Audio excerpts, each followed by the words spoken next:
The mountain road had almost disappeared. Snow drove sideways through the dark like ash from a silent fire, covering the world in layers so thick the highway no longer looked man-made. It looked ancient, buried, erased. The pines on either side of the road bent beneath the storm, their branches heavy with white, their trunks fading in and out of view each time the wind surged harder across the slope. Headlights passed through that emptiness only in broken pieces, swallowed by the blizzard before they could reach the next bend. And in the middle of that frozen wilderness something small stood perfectly still. At first it was only a shape caught in the glare of an approaching truck. A low, dark outline against the white road. Something too small to be a deer, too rigid to be drifting debris. The pickup slowed, tires grinding over packed snow, engine laboring against the climb. The shape did not move. Snow clung to its back and head so heavily that it seemed sculpted from ice. Long frozen strands hung beneath its jaw and chest, trembling in the wind. A tiny body, upright, silent, enduring. The old truck rolled closer. The figure became a dog, not full-grown, not even close. A young German shepherd, compact and undersized, standing in the center of the storm as though it had been planted there and told not to leave. Its dark coat was buried beneath frost. One front paw lifted slightly from the ice, then settled again with a careful, measured motion. Its ears were half raised, not in panic, but in attention. No barking, no scrambling, no frantic run for the ditch. Just stillness. Officer Ethan Cole eased his pickup to a stop. For a second, he remained behind the wheel, both hands on it, gaze fixed through the windshield, while the defroster hummed low and the wipers carved temporary paths through the snow. He was a man trained long ago never to rush the first impression of anything unusual. Pause. Observe. Assess. The habit had never left him. At 42, Ethan carried stillness the way some men carried weapons. It was in the controlled set of his shoulders, the deliberate economy of his movements, the way his eyes moved before the rest of him did.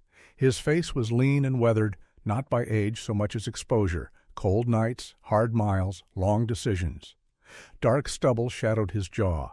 A scar, thin and pale, cut just below his chin and vanished into the collar of his winter coat. His hair, dark and clipped short, showed the first signs of gray at the temples, though no one who met him noticed that first. What they noticed first was his composure. His cabin sat miles above the nearest town, hidden among the pines where the road narrowed and the mountain cut off most of the world. He had chosen that life after years in tactical law enforcement. Solitude had not been a punishment. It had been a system. Quiet mornings, repair work, long drives into town only when necessary. No crowds, no noise. No one expecting pieces of him he no longer offered easily. But now, in the middle of a blizzard, a dog stood alone in the road like a question he hadn't asked for. Ethan killed the radio. The truck fell into a deeper silence. The animal was still there. He opened the door, and the cold hit him instantly, sharp, invasive, knifing under his collar and into his lungs. Snow snapped against his face. He stepped down into the drifts, boots sinking several inches, then closed the door with a solid thud that vanished almost immediately into the storm. The dog watched him. Ethan approached slowly, not in a straight line, not like a threat. His boots crunched over crusted snow, each step measured. He stopped a few feet away and crouched slightly, lowering his height without taking his eyes off the animal. Up close, the dog looked worse. It was small for a shepherd pup. Dense through the chest but short in the legs, as if its growth had been interrupted somewhere between design and nature. Snow had matted into its fur until its sable coat was almost invisible under the white. Icicles hung from the tips of its muzzle and belly, delicate and cruel. Its paws were half buried, the fur between the pads stiff with ice. The wind pushed through the clearing, and the puppy shivered once, only once, then held itself steady again. Ethan felt something hard settle in his chest. Most abandoned dogs broke in one of two directions, panic or collapse. They cried, they bolted, they folded into themselves. This one did none of that. Its eyes were dark, alert, and disturbingly disciplined. It wasn't wild fear in them. It was calculation. "You've been standing here a while," Ethan said, his voice low enough to stay calm beneath the wind. The puppy's ears twitched. That was all. Ethan removed one glove and extended his bare hand, palm down, fingers loose. The air bit immediately into his skin. The dog's nose moved faintly, catching scent through the cold. Leather, engine oil, cedar smoke from Ethan's coat, iron from old tools, and beneath it all, the steady human scent of someone who knew how to stand between danger and smaller things. The dog did not retreat. After a few seconds, Ethan moved closer. Very gently, he brushed snow from the top of its head. Beneath the frost, the shepherd's fur was dark and sleek. Its face was young, but not soft. Intelligence sharpened everything in it, the set of the brow, the stillness behind the eyes, the way it tracked his movement without flinching. Then Ethan's hand passed along its shoulder. He stopped. Beneath the wet fur were several tiny, raised marks. He parted the coat carefully with his fingertips. Small scars, evenly spaced, too deliberate to be random, too many to ignore. The puppy remained still during the inspection, only breathing a little faster now, thin clouds of vapor rising and vanishing in the snow. "Not a stray," Ethan murmured. He shrugged out of his coat, a heavy, dark canvas jacket lined for mountain winters, and wrapped it around the puppy in one smooth movement. The dog tensed at first, muscles hard as cable under its small body, then relaxed, just enough for Ethan to slide one arm underneath and lift. It weighed less than it should have, cold and compact in his arms, rigid for the first second, then gradually yielding as warmth began to press through the fabric around it. The dog's head emerged from the fold of the coat, one ear bent sideways. Its eyes stayed open, studying him from inches away. "Easy," Ethan said. The word came out rougher than he intended, but the tone was right. He turned back toward the truck. Snow struck his face and shoulders, but inside the jacket, the puppy was beginning to tremble harder now that it no longer had to pretend it wasn't freezing. Ethan felt it through his shirt. He opened the passenger door, placed the bundled dog on the seat, then tucked the coat tighter around its body before circling back to the driver's side. Only once the heater roared to life did he glance at the road behind him. No headlights, no sign of whoever had left the animal there, just the mountain swallowing its secrets in white. He put the truck in gear. The drive up to the cabin took longer than usual. The road climbed in narrow switchbacks through dense forest, and tonight the drifts had encroached so far over the shoulders that the mountain itself seemed to be closing in. Ethan drove with both hands on the wheel and the absolute focus of long practice. The truck slid once at a turn, caught, and straightened. He checked the dog every few seconds without turning his head all the way. The puppy had not made a sound. It lay on the passenger seat in the cocoon of Ethan's coat, snow melting into the fabric. Its chest rose and fell shallowly. Once, when Ethan hit a rough patch of road, the puppy braced instinctively, not scrambling, not whining, but setting its small body against the motion as though it had ridden in vehicles before and knew how to absorb movement. That detail stayed with him. He drove another mile in silence. His cabin appeared at last through the trees, its porch light a small amber square against the storm. Dark timber walls, stone chimney, a wide porch buried halfway to the railing in snow. The place had been built to last, solid, practical, unadorned. It suited him. He parked beside the woodpile, killed the engine, and listened to the sudden hush that followed. Wind, cooling metal, his own breath. Then he reached across the seat and lifted the dog again. Inside, the cabin was cold but still. Ethan shut the door against the storm and locked it without thinking. The room smelled of dry wood, old books, machine oil, and the cedar he split himself every fall. Firewood waited stacked beside the stone hearth. A long table stood near the kitchen area, one corner scattered with parts from a generator he'd been repairing. Shelves lined the back wall. A worn leather chair faced the fireplace, nothing extra, nothing loud. He set the dog down on a thick wool blanket near the hearth and went immediately to the fire. Within minutes, flames took. Heat began to push into the room in soft waves, first weak, then steady. Ethan filled a metal bowl with lukewarm water, set it near the blanket, then knelt. The puppy had not moved far. It remained seated where he'd placed it, wrapped in the open folds of the coat, watching everything. Without the snow, its strange proportions were more obvious. It was no mutt. Every line of the head and chest said German Shepherd. But the body was undersized, the legs slightly shortened, the frame compact in a way that felt unnatural rather than merely small. Its fur, now damp and dark, carried the rich sable layering of a working-line shepherd. Under the warmth, the icicles along its muzzle had melted to beads and dripped onto the blanket. Ethan reached toward it slowly. The dog's gaze dropped to his hand, then returned to his face. He brushed a thumb along its shoulder and parted the coat again. The same marks, tiny punctures, repeated. Not one medical procedure, many. He moved to the other side. More. Injection sites. The dog remained uncannily composed under inspection. No snapping, no fidgeting, no puppy impatience. Only attention. "What happened to you?" Ethan asked quietly. The fire cracked behind him. The puppy blinked once, then leaned toward the bowl of water. It drank in measured laps, stopping every few seconds to look up and recheck the room. That bothered Ethan more than panic would have. A normal pup, half frozen and thirsty, would have lunged. This one drank like it expected correction if it moved too quickly. He sat back on his heels and studied it. The years he rarely spoke about had left him with a memory for patterns he wished he didn't have. Training compounds, controlled environments, things taught too early and too harshly, animals shaped into tools, people too sometimes. The puppy finished drinking and stepped back from the bowl, not toward the fire, not toward Ethan. It turned twice, then settled on the edge of the blanket with a clear line of sight to both the front door and the room behind him. A guard position. Ethan exhaled through his nose. "Yeah," he said softly, "definitely not normal." He stood and shrugged into a spare flannel shirt from the rack by the door.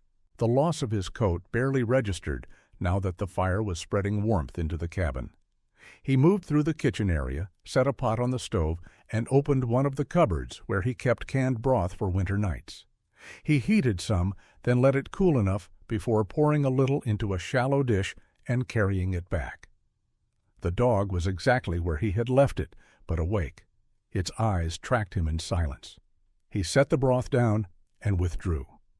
Again the puppy waited a beat as though permission mattered. Then it leaned forward and drank slowly. Not greedy, controlled. Ethan lowered himself into the chair by the fire and watched without pretending he wasn't watching. Outside, the storm pressed harder against the cabin windows. The firelight moved across the floorboards in restless gold bands. In another life, in another year, there might have been another heartbeat in this room, another voice, another cup on the table.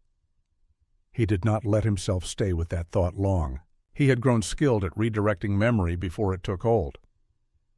Still, the cabin did not feel quite the same tonight. There was another living thing in it, a fragile one, a strange one, and Ethan, against habit, felt responsible already. Morning came in muted gray. The storm had passed east during the night, leaving the world buried under a hard, shining silence. Snow lay deep across the clearing outside the cabin, untouched except for the truck, the steps to the porch, and the long, smooth drifts gathered against the woodpile. Ethan woke before dawn, as always. For a few seconds he stayed still on the couch, listening. No wind, no truck, no human noise. He looked toward the fire, now reduced to embers, then toward the blanket near the door. The dog was there, curled tightly, but not asleep. The puppy's head lifted the moment Ethan shifted his weight. It had chosen the same defensive position as the night before, close enough to the entrance to monitor it, far enough from the hearth to keep the rest of the room in sight. A sentry post chosen by an animal barely old enough to lose its milk teeth. Ethan sat forward slowly, forearms on knees. The puppy watched. "You don't miss much," he said. He rose and crossed to the kitchen. The floorboards creaked under his steps. Before he reached the counter, the dog was on its feet, not startled, ready. He filled the water bowl, then opened the refrigerator and stood for a moment, thinking. He had eggs, some cooked chicken. Not much else a puppy should have. He cut the chicken into small pieces, warmed them slightly, and placed them in a dish. Again, that same pattern. The dog waited, assessed, then approached with disciplined caution. It ate carefully, not like a scavenger, not like a pet accustomed to comfort, but like something trained to take only what was given and to remain aware while doing it. Halfway through the food, Ethan crouched and extended 2 fingers toward its shoulder. The puppy paused, glanced up, then held still while he checked one of the scars again. No swelling. Healed, but recent enough to see clearly. The coat around the marks was thinning in places, and beneath it Ethan could make out the faintest irregularity under the skin near the shoulder blade. Too deep for bone, too defined for chance. An implant. He straightened. The dog finished eating and licked once at the edge of the dish. Then, instead of wandering, it moved 3 steps to the right and sat facing the window over the sink, ears angled toward the forest. Ethan turned and looked too. Nothing outside but white trees and morning light. Still, he understood the posture. Observation. Perimeter. Habit. His gaze shifted back to the puppy. "You were built for something," he said. He wasn't sure whether the statement was for the dog or himself. The road into town was cleaner by late morning, though the plows hadn't fully reached the upper slopes. Ethan almost never left the cabin for social reasons, but by noon he had the dog in the truck and the engine warming beneath him. Strange microchip. Injection scars. Altered growth. There were only so many explanations he was willing to tolerate before he started getting answers. The puppy sat upright this time on the passenger seat, wrapped in a folded blanket. It didn't pace or whine during the drive. Instead, it watched the world through the windshield, then the side window, then Ethan's hands on the wheel, alert to everything, calm about none of it, but in control. At the lower edge of Eldora, the mountain opened into a small valley town, tucked among pines and ridgelines. Main Street curved gently past a diner, a hardware store, a library, a gas station, and a scattering of old storefronts with salt-streaked windows and hand-painted signs. Winter made everything look quieter than it was. Smoke rose from chimneys, trucks lined the curb, boots left wet marks on wood floors. In places like this, people knew the weather and each other in equal measure. Ethan turned toward the veterinary clinic near the highway junction. He had called ahead from the cabin. Dr. Lena Moore had answered on the second ring. He knew of her, though not well.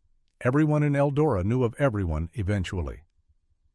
Dr. Moore ran the clinic outside town and occasionally assisted the county on forensic animal cases when a situation was strange enough to need someone sharper than routine care. She had a reputation for being brilliant, self-contained, and difficult to fool. Ethan respected those qualities on principle. The clinic was a low cedar-sided building with a green awning and snow stacked high against the fenced side yard. Inside, the air smelled of antiseptic, coffee, and warm fur. A bell chimed faintly when Ethan opened the door. K9 Shadow, though he did not yet have that name, froze for half a second at the threshold, processing the new environment. Then he entered beside Ethan's leg, close, but not underfoot. Dr. Lena Moore came through the hallway carrying a tablet and a pair of reading glasses she never quite put on. She was in her late 30s, tall and composed, with dark hair tied back neatly, and a face that seemed almost reserved until one looked at her eyes. Those were sharp, observant, inwardly busy. She missed very little and reacted to even less. Her intelligence did not announce itself with performance. It sat quietly in the room and waited for facts. "Officer Cole," she said. Her voice was calm and precise. "Dr. Moore." She crouched immediately, though not all the way down, letting the puppy choose the pace of contact. Her gaze moved over him once, clinically, then softened by 1 degree. "Well," she said, "you're unusual." The puppy regarded her without backing away. Lena extended the back of her fingers for scent. "Good impulse control," she murmured, "or learned suppression." Ethan caught the wording and gave her a measured look. She noticed. "You saw it too," she said. "First night." She nodded and gestured toward the exam room. "Let's take a look." The room was bright, warm, and lined with metal cabinets and neatly labeled supplies. Ethan lifted the puppy onto the examination table. Again the dog tolerated it with remarkable stillness, though the eyes moved constantly now. Door, tray, Lena's hands, Ethan's face, the overhead light. Back to the door. Lena performed the basic exam first. Heart, lungs, pause, temperature. Her hands were gentle, exact, confident. She said little while she worked, but Ethan watched her expression. Nothing in it was routine. "Body condition is fair," she said at last. "Undersized, but not starving. Muscle tone is decent. No obvious fractures, mild dehydration, exposure stress, and—" She parted the fur over one shoulder. "Yes." Ethan stepped closer. Lena traced one of the marks with a gloved fingertip. "Repeated injections. These aren't vaccine placements. Too frequent, too patterned." She picked up a handheld scanner from the counter and passed it slowly over the shoulder blade area. The device beeped. Lena went still. "That's not a standard location," she said. She ran the scanner again. Same result. Ethan folded his arms. "Microchip. Something like it?" She tapped the screen, frowned, then moved to the computer terminal in the corner and connected the scanner. Lines of data populated the screen. Her eyes narrowed. "This isn't in the normal veterinary registry." She typed faster, cross-referenced, paused, typed again. "What is it?" Ethan asked. Lena didn't answer immediately. Her attention had tightened in the way it did when a problem became larger than expected. Finally, she turned the monitor slightly toward him. An alphanumeric ID, encrypted metadata, a registration tag under a system he did not recognize, and one corporate header, Aegis Canid Dynamics. The name sat on the screen in sterile blue letters. Ethan read it once, then again. "Never heard of them," he said. "I have," Lena replied quietly. That pulled his eyes from the monitor to her face. Her expression had changed. Not fear, something colder. Recognition without surprise. "Private biotech contractor," she said. "Officially, they consult on advanced working dog performance, behavior optimization, medical support programs. Unofficially." She let the sentence hang. Unofficially what? She turned back to the table and gently pressed along the puppy's neck, then spine, studying bone structure, growth, symmetry. "Unofficially," she said, "I've heard rumors for 2 years that they're developing specialized canine units for private tactical contracts. Smarter dogs, stronger dogs, better scent endurance, better stress tolerance, better trainability." Ethan's jaw hardened. "And when one doesn't come out right?" Lena met his eyes. "That," she said, "is the question." The puppy sat there between them, quiet as winter shadow, as though the conversation had nothing to do with him.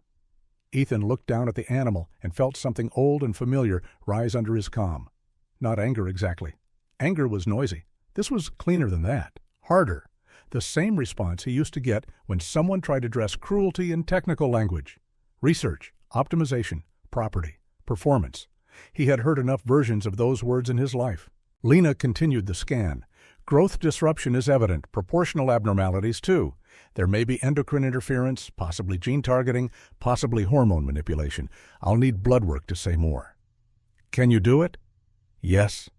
The puppy did not resist the blood draw, though his muscles went rigid beneath Ethan's steadying hand. Not a whimper, not a flinch beyond the first controlled recoil. He watched the needle go in with the solemn focus of something that had learned pain was not negotiable. Lena noticed it too. "So did somebody train you not to react?" she murmured. "Or did you learn reactions weren't useful?" The question stayed in the room long after she said it.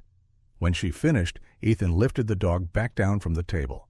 The puppy immediately placed himself at Ethan's left side without instruction, a heel position. Lena's eyes flicked to it. "You see why I called?" Ethan asked. "Yes." She removed her gloves and set them aside. Whatever this animal came from, it wasn't a home. A knock sounded at the outer door. A moment later, Deputy Lucas Reed stuck his head into the hallway, wind-reddened from outside and carrying far too much kinetic energy for the sterile stillness of the clinic. Lucas was 27, broad-shouldered, quick-eyed, and impossible to mistake for anyone but exactly what he was. A good cop early enough in his career to still move like everything mattered immediately. He wore the county jacket half-zipped, dark hair windblown, radio clipped crooked because he never stopped adjusting it. Competent, eager, and just this side of over-talkative. "Sorry," he said, seeing Ethan in the room. "Didn't know you were here." "You are now," Ethan said. Lucas stepped inside and noticed the dog at Ethan's side. "That the one from the mountain road?" Ethan gave him a look. "News travels." "Eldora," Lucas said with a shrug. "A squirrel sneezes on Main Street and 3 people call dispatch." Lena almost smiled. Lucas crouched a little. "Hey, buddy." The puppy studied him, then shifted half an inch closer to Ethan's leg without breaking eye contact. Lucas lifted both hands in surrender. "Fair, we've just met." Ethan's expression didn't change, but something in the room loosened by a fraction. "What do you need?" he asked. Lucas straightened. "Captain Hayes wants a quick word with you when you're done. I mentioned the abandoned dog report this morning, and when I said there might be a chip involved, she got interested." Ethan nodded once. Captain Maria Hayes did not get interested in things without a reason. Lucas glanced at the computer monitor, caught the company name, and read it aloud. Aegis Canid Dynamics. Sounds fake in a very expensive way. It's real, Lena said. That wiped the humor off his face. Oh, he said, that kind of real. Ethan looked down at the dog beside him. The puppy's ears had pricked at Lucas's arrival, then settled again, but his eyes had not relaxed once. No barking, no fidgeting, just analysis. A puppy shaped by systems, a corporation with an implant in his body. And now Captain Hayes asking questions. The storm on the mountain had ended. Something else had just begun. The county sheriff's office sat 2 blocks from the clinic, a low brick building that looked older than the town around it. The snowplow had cleared the parking lot that morning, but fresh drifts already curled along the edges where the wind swept down from the ridge.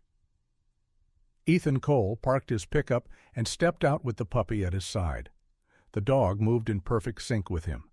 Not loose, not distracted. Close enough that the edge of its shoulder brushed Ethan's boot every few steps. The movement was not taught by command. It was instinctive positioning, an animal choosing proximity to its anchor. Deputy Lucas Reed noticed it immediately. Yeah, he said under his breath as they crossed the lot. That's not normal puppy behavior. Ethan didn't respond. Inside, the building carried the familiar smell of government offices everywhere. Old paper, coffee, heater vents, and winter coats hung near radiators. The receptionist nodded when Ethan entered. People in Eldora knew him, even if they rarely saw him. Lucas gestured toward the back hallway. Captain's office. The puppy paused once when they stepped onto the polished tile floor, claws clicking softly against the surface. The sound echoed down the corridor.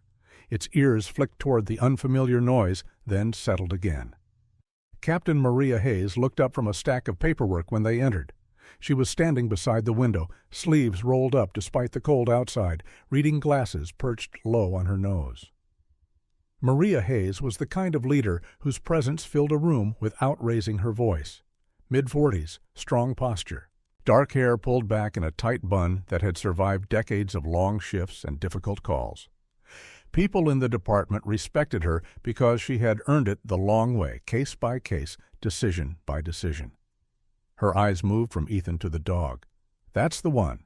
Yes, ma'am. She stepped closer. The puppy studied her carefully, head tilted slightly. Not submissive, not aggressive, evaluating. Maria crouched just enough to lower her profile. Well, she said softly, you're smaller than I expected. The dog remained still. Dr. Moore already called me, she continued, standing again. She mentioned the chip. Ethan nodded once. Corporate program, he said. Private biotech. Maria exhaled slowly. Those are the worst kind. Lucas leaned against the doorframe. Apparently they do experimental work on working dogs. Maria looked back at the puppy. And this one? Escaped, Ethan said. Maria raised an eyebrow. Escaped? Or was discarded? The captain crossed her arms.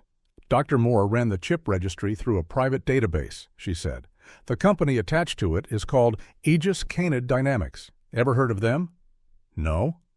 I have, Maria said. That caught Ethan's attention. Contractor, she continued. Government adjacent. Private research. They work on advanced K-9 development programs for private security firms and some federal subcontracting. Lucas whistled softly. Fancy way to say corporate mercenaries. Maria didn't disagree. The important part, she said, is that companies like that don't lose property. Ethan's eyes hardened slightly. He's not property. Maria held his gaze for a moment. I didn't say he was. The puppy shifted closer to Ethan's leg. Lucas noticed the movement again. You see that? He said quietly. Maria did. Shadowing behavior, she murmured. Ethan looked down at the dog. Shadow, he said thoughtfully. Lucas blinked. That's actually a great name. Ethan crouched and scratched lightly behind the puppy's ear. Shadow, he repeated. The dog's tail gave one small, deliberate wag. Maria allowed the smallest smile. Well, she said, looks like he approves. Then her expression returned to business. If the chip is active, she continued, they already know where he is. Lucas straightened. You mean tracking? Maybe. Ethan's mind immediately ran through possibilities: implants, passive chips, active transmitters. Shadow sat quietly between them as the conversation unfolded around him. Maria stepped back toward her desk. "Here's the problem," she said. "Technically, that dog may be registered corporate property. That means the company could try to reclaim it." Lucas frowned. "Even after experimenting on it?" Maria gave him a look. "Lucas, corporations have better lawyers than common sense." Ethan stood. "They can try." Maria studied him carefully. "You planning to keep him?" "Yes." It was the first decisive word Ethan had spoken all morning. Maria didn't argue. Instead, she leaned forward on her desk. "Then we do this right." Lucas perked up. "Meaning?" Maria slid a file toward Ethan. "You document everything. Where you found him, condition, medical exam, evidence of experimentation." Ethan nodded. Maria continued. "If Aegis comes knocking, they won't just deal with you." Lucas grinned. "They'll deal with us." Shadow lifted his head as if sensing the shift in energy. For a brief moment, the room fell quiet. Maria finally said the thing everyone had been thinking. "Something tells me this dog is going to bring trouble." Ethan looked down at Shadow. The puppy's eyes were calm, steady, alert to everything. "Maybe," Ethan said. 3 days passed quietly, too quietly. Shadow adapted to the cabin faster than Ethan expected. He learned the layout within hours. By the second morning, he had already established positions inside the house that allowed him to watch every entrance and movement. Sometimes he lay near the front door, sometimes beside the window facing the road, sometimes beneath the kitchen table where he could see both rooms at once. Ethan noticed each position, strategic, not random. The dog also slept lightly. More than once, Ethan woke in the middle of the night to find Shadow sitting upright to the door, listening to sounds outside the cabin that Ethan couldn't hear yet. Each time Ethan checked the window. Each time the forest was empty. But Shadow never barked, just watched. On the fourth night, the forest changed. It happened just after midnight. The fire in the fireplace had burned low. Ethan sat in the chair reading an old paperback he had finished 3 times already. Shadow lay near the door. Then the dog's ears snapped upright. The change was immediate. Shadow rose without making a sound and moved to the window. Ethan noticed the shift instantly. "What is it?" Shadow stood perfectly still. Ethan crossed the room slowly and looked through the glass. At first he saw nothing. Then headlights appeared. Down the mountain road, far below the cabin, a black SUV rolled slowly around the bend, too slowly. Ethan's instincts reacted before his thoughts caught up. "Shadow!" The dog stepped beside him. The vehicle stopped, right at the base of the slope leading to the cabin. The engine idled. 2 men stepped out. Lucas Reed had been right. Trouble had arrived. The first man climbed the snowy path toward the cabin with controlled, deliberate steps. He wore a dark winter coat that looked expensive but completely impractical for mountain terrain. The second man followed behind him, bigger, broad shoulders, heavy boots, security. Shadow moved forward, not barking, not lunging, but placing himself directly between Ethan and the door. A low sound vibrated in his throat, the first growl Ethan had heard from him. Ethan rested a hand lightly on the dog's back. "Easy." The knock came 2 seconds later, slow, confident. Ethan opened the door. The tall man removed his gloves politely. "Officer Ethan Cole," he said calmly. His voice carried the tone of someone accustomed to control. Ethan said nothing. The man extended a hand. "Dr. Adrian Wolf." Behind him, the large security guard watched the cabin carefully. Wolf's eyes moved past Ethan, straight to Shadow. "There he is." Shadow's growl deepened. Wolf smiled faintly. "Impressive temperament," he said. Ethan stepped slightly forward. "State your business." Wolf clasped his hands calmly. "That animal," he said, "belongs to Aegis Canid Dynamics." Ethan didn't move. Wolf continued. "He is part of an experimental program and was removed from company property without authorization." Shadow took 1 step forward. His small body looked almost harmless until one noticed the focus in his eyes. Ethan's voice stayed quiet. He was freezing on a mountain road. Wolf nodded politely. "An unfortunate accident during transport." The security man behind him shifted his stance. Shadow's ears flicked. Ethan crossed his arms. "You abandoned him." Wolf's smile didn't change. "Officer Cole, you misunderstand. The subject did not meet performance thresholds. Therefore, he was scheduled for termination." The word hung in the cold air. Shadow stopped growling. He stood completely still now. Ethan's jaw tightened. "You're not taking him," Wolf sighed softly. "I'm afraid that decision is not yours." Shadow stepped directly in front of Ethan. For a moment the three men stared at the small dog. Then Wolf spoke again. "Officer Cole, I recommend you reconsider." Ethan didn't move. Shadow didn't move. The security guard placed a hand inside his coat, and the mountain night became very, very quiet. The mountain air sharpened. Cold slid between the trees and settled across the clearing like a blade laid flat on skin. No wind moved through the branches now. No distant engines climbed the road. The night had gone still in the way mountains sometimes did before something changed. Shadow felt it first. The small German shepherd stood between Ethan Cole and the two men at the porch steps, body perfectly aligned with the doorway. His posture was compact and balanced, weight evenly distributed across all four paws. His ears were forward, eyes locked on the stranger who had just placed his hand inside his coat. Ethan did not move. Years of tactical work had trained his instincts to recognize the exact moment when a situation crossed from conversation into calculation. The shift had already happened. The security guard wasn't reaching for a phone. His shoulders were too tight for that. Dr. Adrian Wolf, however, still looked calm. The man's thin smile never quite reached his eyes. He kept his gloved hands loosely folded in front of him, posture relaxed enough to appear polite, but controlled enough to show he wasn't worried about the outcome of this conversation. Ethan's voice remained steady. "You planning to pull something on my porch?" The security man stopped halfway through the motion. Wolf spoke before the guard could answer. "That won't be necessary." His tone held the quiet authority of someone accustomed to making decisions for other people. The guard lowered his hand slightly, but did not remove it completely from his coat. Shadow's growl returned. It was not loud. It did not need to be.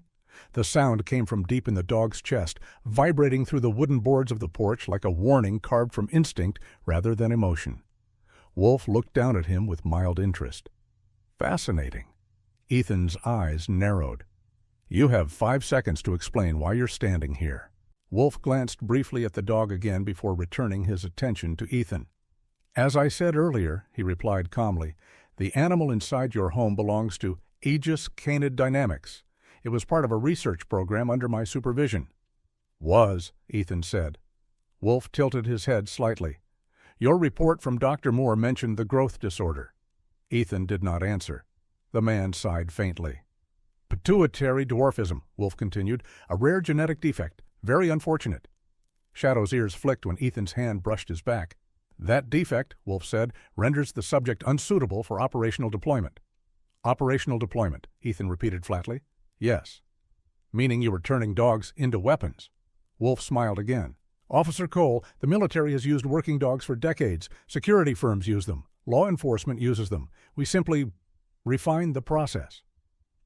Shadow shifted one paw forward. The movement was small but deliberate. Ethan noticed. The guard noticed. Wolf noticed. "What you found on the mountain," Wolf continued, "was a prototype that did not meet our standards." The word prototype hit the air like a stone dropped into ice water. Ethan's voice dropped another degree. "So you dumped him." Wolf gave a small shrug. "He was scheduled for euthanasia." Shadow's growl deepened. The guard finally spoke.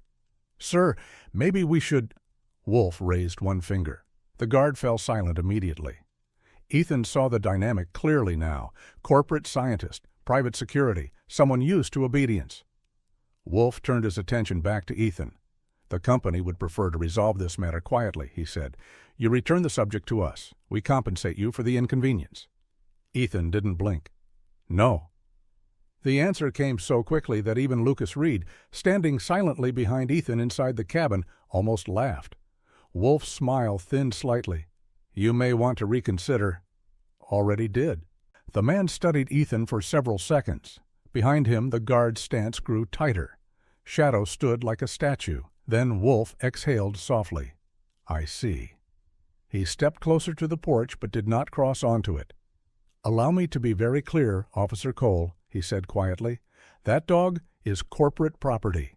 We have legal documentation proving it." "Good for you. You cannot simply keep him." "I can." The silence between them stretched. Snow shifted faintly on the pine branches overhead. Finally, Wolf's smile returned. This one carried a hint of irritation. "I expected resistance," he admitted. Ethan crossed his arms. "Then you should have expected the answer." The security guard leaned toward Wolf slightly. "Sir, we should—" "Enough," Wolf said. He looked down once more at Shadow. The dog had not moved. His eyes followed every motion of the two strangers with quiet, surgical focus. The scientist's expression changed for a brief moment. Not anger. Something closer to curiosity. "You know," Wolf said thoughtfully, "the behavioral conditioning worked better than expected." Ethan felt his hand tighten against the doorframe. Wolf continued. "Even with the growth failure, the temperament is remarkable. Controlled aggression, target prioritization, environmental awareness." Shadow's ears twitched. "Imagine what he could have become," Wolf added. Ethan stepped forward 1 inch. "He's already exactly what he needs to be." The scientist studied him, then nodded slowly. "I see this conversation will not be productive tonight." He turned. The guard followed immediately. They walked back down the snowy slope toward the black SUV. Halfway to the vehicle, Wolf stopped and looked back once more. His voice carried easily through the still night. "You should know something, Officer Cole." Ethan remained on the porch. Shadow did not break his stance. "The subject you found," Wolf said, "was not the only one." Then he climbed into the SUV. The engine started. The vehicle turned slowly down the mountain road and disappeared into the forest darkness. The clearing fell silent again. Shadow remained frozen in place for several seconds after the headlights vanished. Then the tension drained from his body. Ethan crouched beside him. The puppy looked up. "You did good," Ethan murmured. Shadow's tail moved once. Lucas Reed stepped onto the porch. "Okay," he said slowly. "That guy is absolutely a supervillain." Ethan stood. "Call Captain Hayes." Lucas pulled out his phone. "You thinking what I'm thinking?" "Yes," Lucas grinned. "Investigation." The next morning, the mountain sky was pale blue. Fresh sunlight spilled across the snowfields around the cabin, turning the drifts into sheets of glittering white. The storm from earlier in the week had finally passed completely east, leaving the forest quiet again. But the quiet felt different now. Ethan stood on the porch with a mug of coffee. Shadow sat beside him.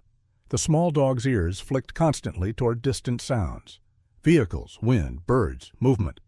Lucas Reed's patrol truck climbed the road just after 8. He stepped out carrying a folder and a thermos. "Morning," he said.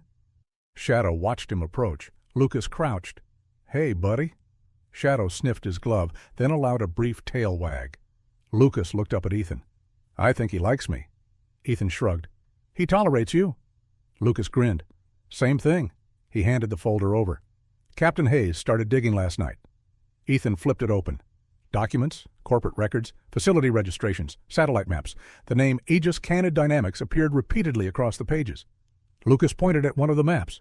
"See that?" Ethan studied it. A cluster of buildings sat deep in the mountains west of Eldora. Restricted land, private road access, security fencing.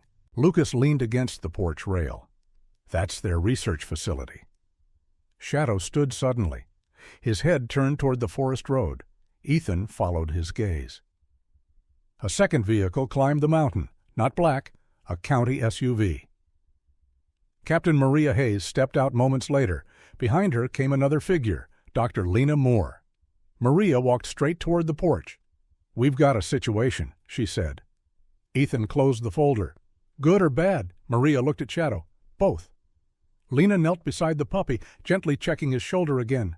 "The blood work came back this morning," she said. Ethan waited. The doctor's eyes lifted to meet his. "The hormone manipulation didn't just affect his size." "What else?" Lena's voice softened.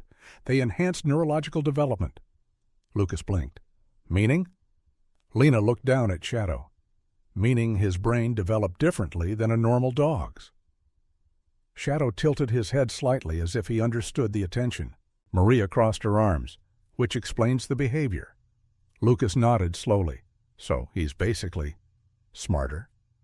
Lena chose her words carefully. "More aware, more responsive, more adaptive. Ethan looked at Shadow again. The puppy stared back calmly. Maria spoke again. "And that means Aegis isn't going to stop." Lucas sighed. "Because they want their investment back." Maria nodded. "Exactly." The three adults fell silent. Shadow stood between them, watching, waiting. Ethan finally spoke. "Then we shut them down." Lucas's grin returned instantly. "Oh, I like this plan." Maria gave him a warning look. "We do this legally." Lucas raised both hands. "Of course." Ethan glanced at the map again. The facility sat miles into the mountains, hidden, private, quiet, but not invisible anymore. Shadow's ears flicked again. The dog looked toward the distant western ridges. For a moment he stood perfectly still, as if listening to something no human could hear. Ethan followed his gaze. "Whatever they're doing up there," he said quietly, "it ends." Shadow leaned slightly against his leg. The partnership had already begun. Morning light spread slowly across the mountains west of Eldora, turning the snowfields into pale gold sheets beneath the rising sun. From the porch of Ethan Cole's cabin, the distant ridgelines looked peaceful, quiet forests layered with ice and shadow. But the map on the table inside the cabin told a different story. Captain Maria Hayes stood beside the wooden table, studying the satellite image again, while Lucas Reed leaned over her shoulder. Dr. Lena Moore sat in a chair nearby, with Shadow beside her, gently resting one hand along the dog's back as she watched the conversation unfold. Ethan remained standing near the window. The map showed a narrow road climbing deep into the western mountains, branching away from any public highway. At the end of that road sat the facility registered under Aegis Canid Dynamics. 4 large structures surrounded by fencing, service buildings, and what looked like several enclosed training fields. Lucas tapped one of the buildings. "That one looks like a kennel compound?" Maria nodded. "Or a testing area." Ethan studied the terrain around the facility. The ridges formed a natural barrier on 3 sides, leaving only a single access road climbing through a narrow valley. "Good location for security," he said. Lucas grinned faintly. "Or for hiding things." Maria straightened. "Daniel Price called me this morning." Ethan turned from the window. "Reporter." "Yes," Maria said. "He's been digging into Aegis for months. Apparently our situation with Shadow fits into something bigger." Lucas pulled out a chair. "That sounds promising." Maria folded her arms. "He's meeting us in town." Eldora's main street had begun waking up by the time Ethan's truck rolled into the small parking lot beside the diner. Snow still covered the sidewalks in places, though the plows had pushed most of it into tall ridges along the road. Shadow sat upright in the passenger seat, as usual. His eyes tracked the movement of every passing truck, every pedestrian crossing the street, every door opening along the storefronts. Lucas glanced at him. "You ever notice how he studies everything?" Ethan nodded once. "Yes." Lucas leaned closer to the dog. "You're basically a detective." Shadow blinked slowly. Ethan opened the truck door. The bell above the diner door rang as they stepped inside.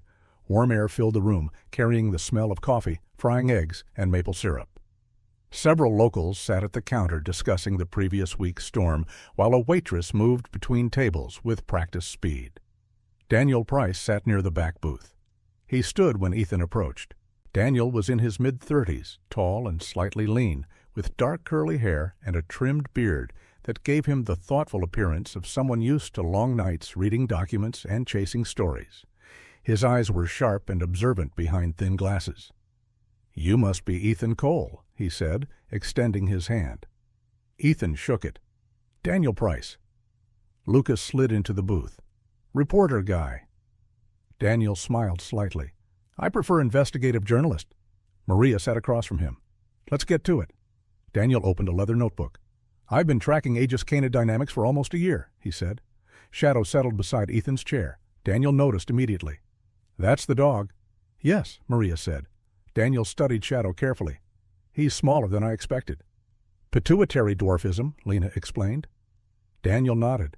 "That lines up with what I've heard." Lucas leaned forward. "What exactly have you heard?" Daniel flipped a page in his notebook. "Aegis originally registered as a veterinary biotech research company," he said. "Officially, their goal was improving the health and performance of working dogs." Maria raised an eyebrow. "And unofficially?" Daniel's expression darkened. They're developing genetically modified canine units. Lucas blinked. Like super dogs? Something like that, Daniel replied. He slid a printed document across the table. According to several former contractors I interviewed, the company was experimenting with altering growth hormones, neurological development, and scent processing abilities. Lena leaned closer. That explains Shadow's brain development. Daniel nodded.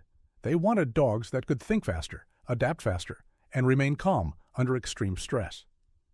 Lucas glanced down at Shadow again. He's already doing that. Daniel looked at the dog thoughtfully. Yes, he said quietly, which means your dog wasn't a failure. The table fell silent. Ethan's voice broke it. Then why dump him? Daniel closed his notebook. Because corporations don't like unpredictability. Maria leaned back slightly. And if the public finds out? Daniel smiled faintly. That's where I come in. Over the next several days, the investigation grew. Daniel began interviewing former construction workers who had helped build the Aegis facility. Several mentioned strict security measures and restricted areas within the compound. Lucas spent hours driving through mountain roads speaking with residents who had noticed unusual trucks traveling at night. Lena continued running medical tests on Shadow. Each discovery revealed a little more of the truth. The dog's neurological responses were unusually fast. His scent recognition ability was extremely precise.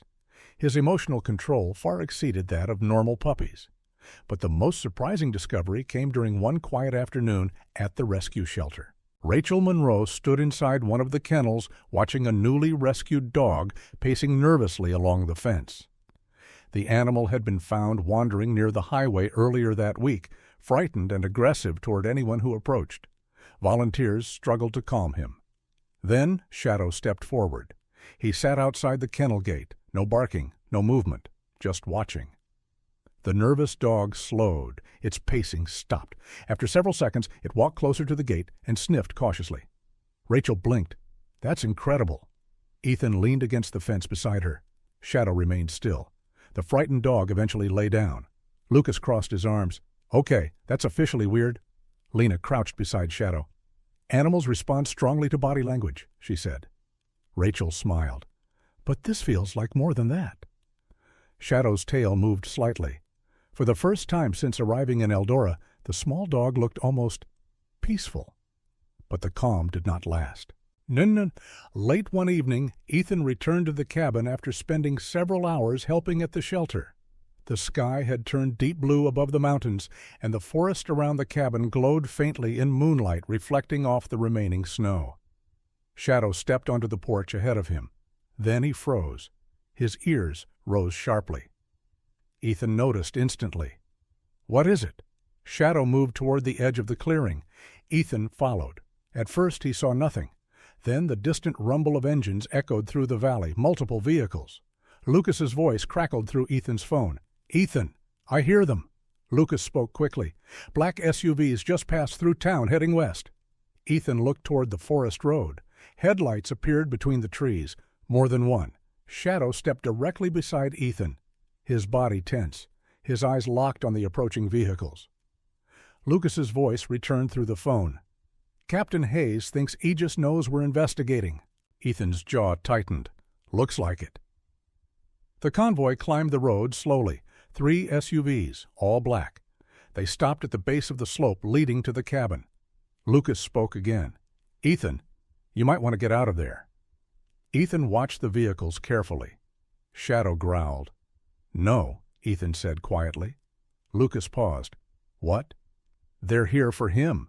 Shadow stepped forward. Small, silent, ready. Ethan rested a hand on the dog's back. If they want him, he said calmly, they'll have to come through me. The doors of the SUVs opened. Men stepped out. More than before, the confrontation had just escalated, and the mountains of Eldora were about to become the center of something far bigger than anyone expected. The headlights stopped at the base of the slope. 3 black SUVs idled in the snow, their engines rumbling low beneath the mountain silence. The beams cut through the pine trees and stretched across the clearing toward Ethan Cole's cabin. Shadow stood at the edge of the porch, small body, still as stone. but the growl in his chest vibrated with unmistakable warning. Ethan rested a hand lightly on the dog's back. "Easy." Shadow did not relax. Below them, doors opened. 6 men stepped out, all wearing the same dark winter jackets, heavy boots, radios clipped to their collars, private security. Ethan's phone buzzed again. Lucas Reed. "You still there?" "Yes." Lucas exhaled sharply. "Okay, we've got a problem." "I see that," Lucas continued quickly. "Captain Hayes called state authorities, but they're at least 40 minutes out." Ethan studied the men climbing the slope. "I won't need 40 minutes." Lucas paused. "Ethan, don't do anything stupid." Ethan hung up. The men stopped halfway up the hill, then one figure stepped forward. Dr. Adrian Wolf. His posture remained relaxed despite the freezing wind. "Officer Cole," he called calmly. Ethan stayed on the porch. "What do you want?" Wolf clasped his hands. "The same thing I wanted yesterday." Shadow's growl deepened. Ethan did not move. "You brought backup." Wolf smiled faintly. "I prefer efficiency." The security team spread out slightly across the snow, forming a loose perimeter around the base of the hill. None of them moved closer yet. Shadow stepped forward, positioning himself directly between Ethan and the approaching group. The smallest guardian imaginable, Wolf noticed. "Remarkable animal," he said. Ethan's voice stayed cold. "He has a name." Wolf raised an eyebrow. "Oh?" "Shadow." The scientist studied the dog again. "Appropriate." Then Wolf's expression hardened. "Now return him." Ethan shook his head. "No." The word landed like iron. Wolf sighed softly. "You're making this unnecessarily difficult." "Try me." The men behind Wolf shifted slightly, hands near their coats. Shadow's eyes moved from one figure to the next, tracking, calculating. Ethan crouched slightly beside him. "You're okay," he murmured. Shadow did not look away from the strangers. Wolf spoke again. "You do realize we have legal documentation proving ownership." "And I have evidence of illegal experimentation." The scientist's smile faded. "That accusation would be difficult to prove." Ethan crossed his arms. "Not anymore." For the first time, Wolf looked uncertain. "What do you mean?" Ethan nodded toward the road behind him. "Ask Daniel Price." Wolf's eyes narrowed. The security team shifted again. The wind rustled through the pines. Then distant sirens echoed faintly across the valley. Wolf turned his head. 2 county vehicles appeared on the road below, red and blue lights flashing against the snow. Lucas Reed's truck was in front. Captain Maria Hayes's SUV followed behind. The security team stiffened. Wolf's calm expression cracked for the first time. Ethan stepped forward. "You should leave." The scientist studied the approaching police vehicles. His jaw tightened. "This is not finished," he said quietly. Ethan didn't respond. Wolf turned to his security team. "We're done here." The men returned to the SUVs. Engines started. The convoy reversed slowly down the mountain road just as the sheriff's vehicles arrived. Lucas jumped out first. "Well," he said, looking at the departing SUVs, "looks like we just missed the party." Maria stepped beside him. Her gaze moved from Ethan to Shadow. "Everyone okay?" "Yes." Shadow finally relaxed. His tail moved once. Maria watched the road where the vehicles had disappeared. "They won't stop," she said. Ethan nodded. "I know." Lucas crossed his arms. "Good news, though." "What?" Lucas grinned. "Daniel just published the story." Maria turned toward him. "Already?" Lucas held up his phone. The headline filled the screen. "Private biotech company under investigation for illegal canine experiments." Maria exhaled slowly. "Then things are about to get interesting." The article spread quickly. Within hours, it appeared on multiple regional news sites. By the following morning, several national outlets had picked up the story. Photos of the Aegis facility appeared online. Interviews with former contractors surfaced. Medical reports from Dr. Lena Moore described the hormone manipulation and neurological alterations discovered in Shadow. Public outrage grew rapidly. State authorities launched a formal investigation, and 3 days later, the first inspection teams arrived at the mountain facility. Daniel Price stood beside Captain Hayes at the edge of the property while investigators moved through the buildings. Large metal gates hung open. Security guards stood nearby looking uneasy. Inside the compound, officials discovered rows of empty kennels, medical equipment, laboratory records, training yards, everything Daniel had suspected. But one discovery changed everything. Inside a locked storage building, investigators found several cages, each designed for young dogs, each containing the same specialized monitoring equipment that had once been attached to Shadow. Daniel turned to Maria. "How many animals were they testing?" Maria shook her head. "We don't know yet." The shutdown happened quickly after that. State officials suspended Aegis Canid Dynamics' operating license. Federal regulators began reviewing the company's research permits. Within a week, the facility was closed completely. The gates were locked, and the trucks stopped coming. Spring arrived slowly in Eldora. The snow melted along the roads first, then across the forest floor. Streams of water began trickling through the valleys, carrying away the last remnants of winter. Life in the small town changed too. The animal rescue shelter Rachel Monroe managed began receiving new volunteers almost every day. People who had read the story wanted to help. They brought blankets, food, medical supplies, and sometimes dogs that needed homes. Shadow became something of a local celebrity. The small German shepherd with the unusual calm presence often visited the shelter beside Ethan. And something remarkable happened each time he did. Dogs that normally barked or panicked around strangers gradually relaxed when Shadow sat quietly nearby. Rachel noticed it first. "He's calming them." Lena studied the behavior carefully. "His body language is incredibly stable," she explained. Lucas laughed. "So he's basically a therapist." Shadow simply wagged his tail. One warm afternoon in early spring, Ethan sat on the porch of his cabin, watching the valley below. Shadow rested beside his chair. The forest had changed. Birds returned. Snow patches shrank. The air felt lighter. A car pulled into the clearing. Rachel stepped out. Lily followed behind her, carrying a small basket. Lucas climbed out of the passenger seat. "Dinner delivery," he announced. Rachel smiled. "Thought you might be hungry." Shadow trotted down the porch steps to greet them. Lily knelt and scratched behind his ears. "You're famous now," she whispered. Shadow wagged his tail. Ethan watched the scene quietly. For a long time he had believed solitude was enough, but the cabin didn't feel empty anymore. Rachel handed him a bowl of soup. "Funny how life works," she said. Ethan nodded. He looked down at Shadow.